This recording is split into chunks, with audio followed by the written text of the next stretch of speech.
Bien, ¿cómo continúa el proceso constituyente? ¿Va a haber efectivamente elección de convencionales? ¿Va a ser un proceso similar? ¿Va a ser solo una comisión de expertos, como plantean algunos? Vamos a conversar sobre la continuidad de este proceso con la geógrafa ex constituyente por el Distrito 6, Carolina Vilches, quien se va a referir justamente a esta continuidad.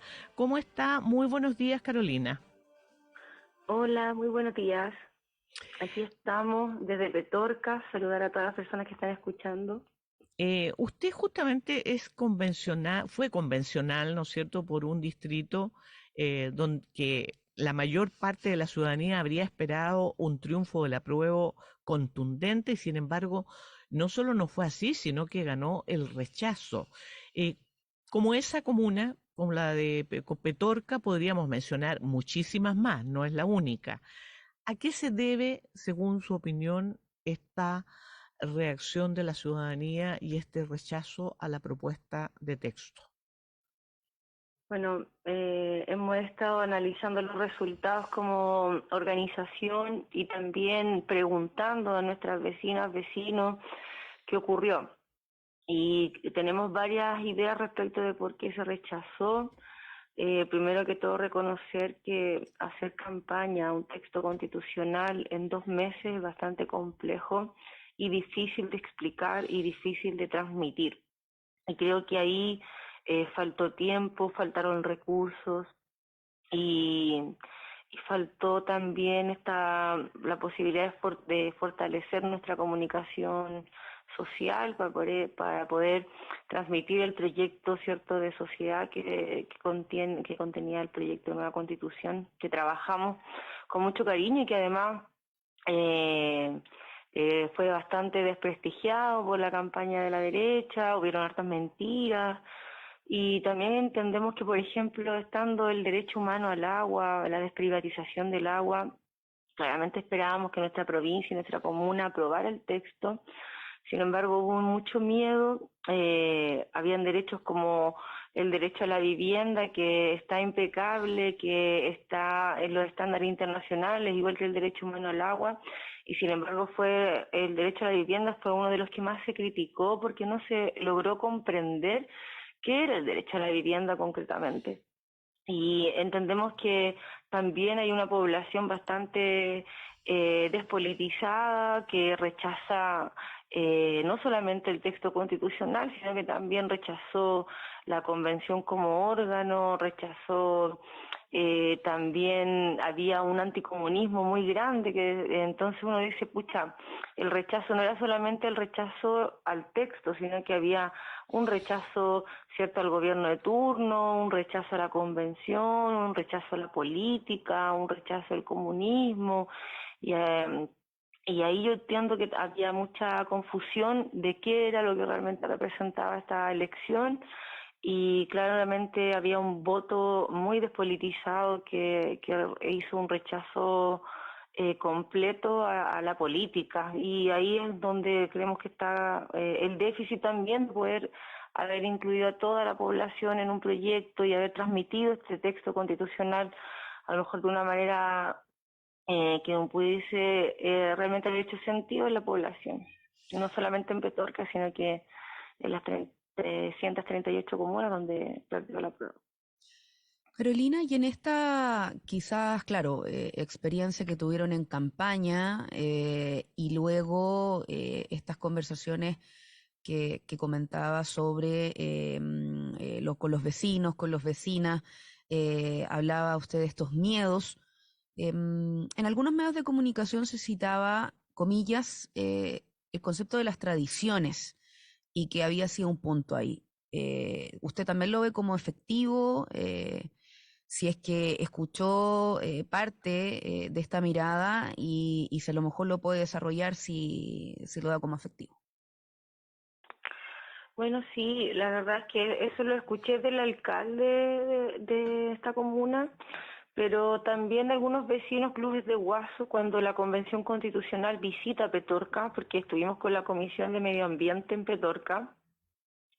Se presenta el Club de Guaso, se presenta la Asociación Minera con bastantes temores y miedos, en la que ellos sentían que, por ejemplo, consagrar los derechos de los animales como animales sintientes, sujetos de especial protección, a ellos les parecía que el establecer el deber del Estado y de la sociedad de proteger los animales, de no considerar los muebles, era un peligro, un riesgo para el rodeo, para la tradición campesina, ¿cierto?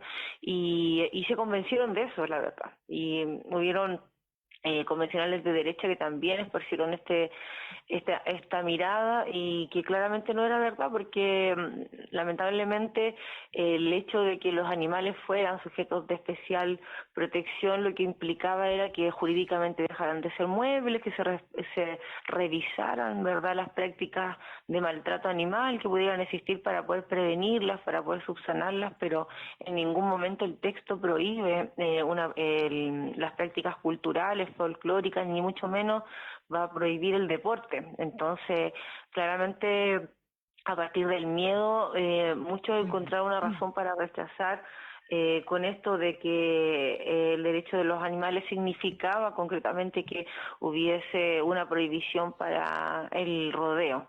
Y esto es claramente considerado también una tradición en nuestra zona. Sin embargo, también nosotros entendemos que ahí fue parte un poco la interpretación maliciosa del texto respecto de lo que era el derecho de los animales, pero que también ganó el miedo a que los fondos de ahorro, de pensiones, que la vivienda no va a ser mía, que igual se dijo que se iban a expropiar los derechos de aprovechamiento de agua, que no iba a haber agua porque no iba a llover con una nueva constitución. Entonces también lamentablemente hay un problema, yo siento muy en lo personal, lo hemos conversado con otras compañeras y compañeros, que hay una resignación que viene producto del maltrato al territorio, a la comunidad, y una resignación a no recuperar el agua en muchos casos. O sea, como que las personas no están confiadas en que realmente es posible No ven recuperar el agua. respuestas, Carolina. Sí, sí. Es parte del sufrimiento ambiental, lo que consideramos nosotros como movimiento, que primero hay una sensación de incertidumbre, hay una sensación también de invisibilización, y luego cuando eso se supera, pero cuando ya no se logra, hay una idea de resignación instalada, de sufrimiento ambiental, que tiene que ver también con todo el maltrato del extractivismo y el sometimiento que se hace con los territorios. Carolina, usted ha hablado de que faltó tiempo, faltaron recursos, de una comunidad despolitizada, de que la gente no entendió porque hubo, ¿no es cierto?, malicia al tergiversar lo que decían, de que hay una resignación de la ciudadanía a aceptar las condiciones en las que están, y da la sensación de que toda la culpa fuera de la gente. ¿Ustedes no tienen una autocrítica respecto al texto que ofrecieron? O sea, yo lo que creo que la principal autocrítica que hacemos es que no tuvimos la capacidad de hacer que no era fácil hacer una campaña, un texto constitucional, pero también entendemos que hay, por ejemplo, temas que eran mucho más complejos, como la plurinacionalidad, que claramente hay un bastante rechazo a partir de lo que se dijo de los sistemas de justicia indígena, de los escaños reservados en el sistema político, que son temas que claramente faltó mucho tiempo para poder discutir. Pero volvemos de nuevo que faltó tiempo. ¿Usted cree que el texto estaba estupendo y que solo fue un problema de tiempo? Lo que pasa es que yo creo que sí hubo poco tiempo para poder explicar un tema como la plurinacionalidad, pero también eso genera rechazo, porque claramente no fue fácil explicar los sistemas de justicia, que fue otro de los temas que, además de la plurinacionalidad, y también hubo mucho miedo. O sea, yo creo que más que echarle la culpa a la comunidad, yo creo que es también muy difícil transmitir un texto constitucional en la clave de la plurinacionalidad, en clave de lo que la misma seguridad social, el derecho a la vivienda. No se transmitió de buena forma, o no se logra llegar a la comunidad con el objetivo del proyecto. y creo que ahí la autocrítica es que no tuvimos la capacidad de hacer una buena campaña que pudiera despejar y hacerle frente al cerco comunicacional que también enfrentamos, y ahí fuimos débiles comunicacionalmente, fuimos débiles para transmitir el proyecto, y claramente el texto genera dudas y hay cuestiones que son bastante complejas, como el mismo derecho a la vivienda, el tema de la plurinacionalidad, también el aborto, ¿cierto? Esta libertad de derecho sobre nuestro cuerpo para las mujeres de manera voluntaria generó mucha duda, y eso no fue fácil de explicar tampoco. Estamos conversando hasta ahora con la geógrafa ex constituyente por el Distrito 6, Carolina Vilches, y también, Juanita, lo decías en la presentación, estamos en una etapa en donde se habla de una continuidad de este proceso constituyente, escuchando, de hecho, estas reuniones que van a estar en desarrollo en las próximas horas, desde los partidos políticos, cuáles sería la forma, el mecanismo, volver a consultar, por ejemplo, plebiscito de entrada, pero en paralelo algunos plantean que hay algunos mínimos que igualmente estarían ya como base para dar curso a esta nueva etapa, a este segundo tiempo o segunda oportunidad también, como escuchábamos, por ejemplo, desde el presidente de la Cámara Baja. ¿Coincide con esos pisos mínimos, sobre todo desde la perspectiva de su territorio en estos temas ambientales, pero también otros derechos sociales, me imagino, como es educación, salud, perspectiva regional? ¿Qué opinión tiene al respecto? Nosotros, primero, entender que estamos en una situación bastante compleja de poder participar, porque hoy día entendemos que está esto bien liderado, conducido por los partidos políticos, y como mujer independiente de los movimientos sociales, nos preocupa bastante la posibilidad de poder participar como independientes dentro del proceso, y hemos estado en conversaciones para poder vincularnos, ¿verdad?, a la discusión y poder participar con la bancada independiente ambientalista que con la cual podemos, ¿no es cierto?, tener estas conversaciones. Y dentro de estas conversaciones, los mínimos que hemos compartido y dialogado es que la paridad es un piso mínimo de defender para el nuevo proceso, este segundo tiempo constituyente. También creemos que, por ejemplo, el reglamento que se genera en la Convención Constitucional para el funcionamiento fue un producto que puede orientar el trabajo de lo que se pudiese desarrollar en este segundo tiempo para poder abreviar los tiempos que se puedan desempeñar ahí, y creemos que también es importante, se considera a los pueblos indígenas en una situación en la que tenemos que avanzar en inclusión y en reparación histórica, y desde ahí consideramos que la plurinacionalidad requiere una segunda vuelta y una discusión, ¿cierto?, en que pueda establecerse los términos de inclusión.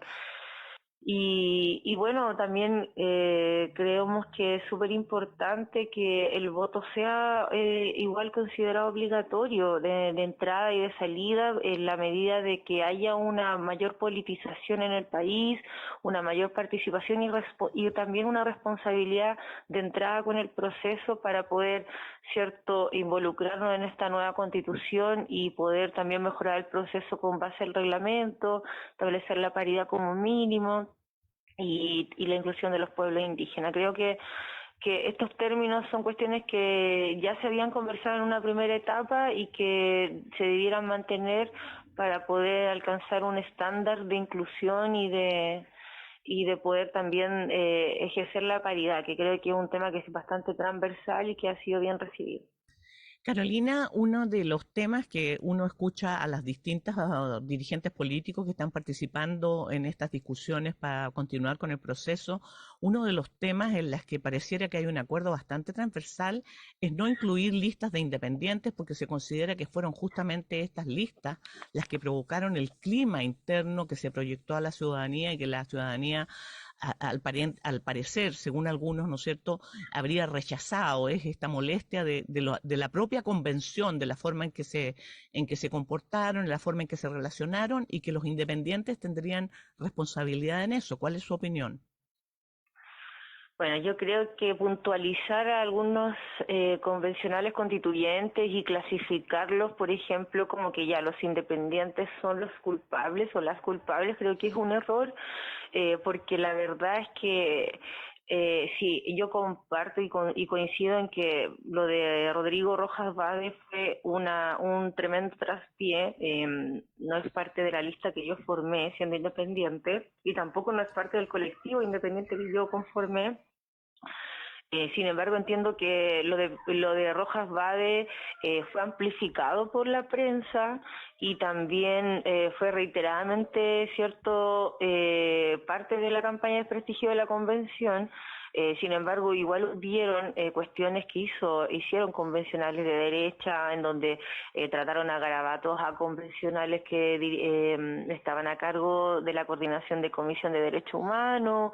Estuvieron también haciendo puntos de prensa donde trataron a garabatos a toda la convención, llevaban carteles que también generaban ofensa dentro de los espacios, entonces o estaban sin mascarilla, vaporizando, pero eso no fue amplificado por la prensa, sino que más bien se mostró cada uno de los errores que pudieron cometer los independientes de la lista del pueblo, que es un grupo bastante reducido de la convención, y no son todos los independientes, entonces yo creo que hubieron cuestiones más estructurales a las que yo atiendo cuando pensamos en por qué falló la convención en cuanto a su prestigio, y es que, claro, hubieron comportamientos que no pudieron ser explicados al común de la ciudadanía.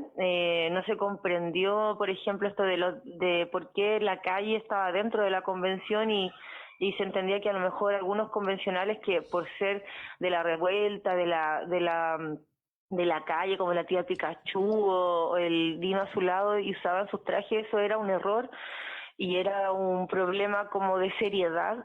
Y creo que ahí también hay una interpretación de cómo muchas veces la ciudadanía entiende que tienen que ser solo abogados, abogadas, tienen que estar todos de traje, ¿verdad? Y eso y que esto le resta seriedad y contenido. Creo que ahí también más que hacer la autocrítica, sentir que falta mucho todavía como para comprender las formas que tenemos de hacer política o con las cuales podemos hacer política. Y hubo una amplificación de aquellos errores conductuales que hubieron en la convención. Yo la verdad que cada día que fui a la convención casi que me disfracé de abogada, me comporté siempre de una manera muy honorable, porque entendía que estábamos en un espacio complejo de mucha mediatización, pero hubieron otros intentos de hacer esta política más callejera, en donde se notó que hubo un desprecio por quien se ponía un traje de inflable o si cantaba con una guitarra. Y creo que eso igual tiene que ver un poco con la forma en que tenemos de hacer política, de reconocerla. Y no es solamente culpa de los independientes, pero claramente entiendo que la situación en que de muchos independientes, sobre todo de la lista del pueblo, genera un traspié para los movimientos sociales, genera un traspié para los independientes y nos deja una pésima posición, producto de todo esto del pelado Bade, ¿verdad? Y de los disfraces, de los cuales yo no formé parte, no fui parte de ese colectivo, pero entiendo que también no es lo más grave, sino que lo más grave es como no se confía en esos dirigentes que son del pueblo, en cómo se confía más en una política, ¿cierto?, que es lo que se muestra en la televisión, y lamentablemente no tuvimos la capacidad de poder, ¿cierto?, afirmar la convención, sino que muy por el contrario, antes de salir a hacer campaña estábamos muy desprestigiados y eso afectó la credibilidad del órgano. Bueno, vamos a seguir conversando de estos temas. Sin duda es importante mirar qué pasó ese 4 de septiembre y cuando, bueno, nuestra propia entrevistada hace mención a esta resignación, a esta desconfianza hacia los políticos y que lo habíamos observado previamente, no responde solo a lo que sucedió este último año o a este proceso constituyente. Así que agradecemos esta mañana a la geógrafa exconvencional Carolina Vilches, por, bueno, estas primeras jornadas, entonces, analizando, haciendo lecturas, pensando ya en estos siguientes pasos que se ha hablado del camino constituyente. Que tenga una buena jornada. Listo, buenos días. Buenos días. Buenos días. Son las 8:02, Diana. Tenemos que hacer una pequeña pausa porque ya viene nuestro director, por supuesto, y continúa el programa hasta las 10 de la mañana. No se mueva, por supuesto, de la sintonía. Yo me despido hasta mañana. Que tengan buen día. Buen día.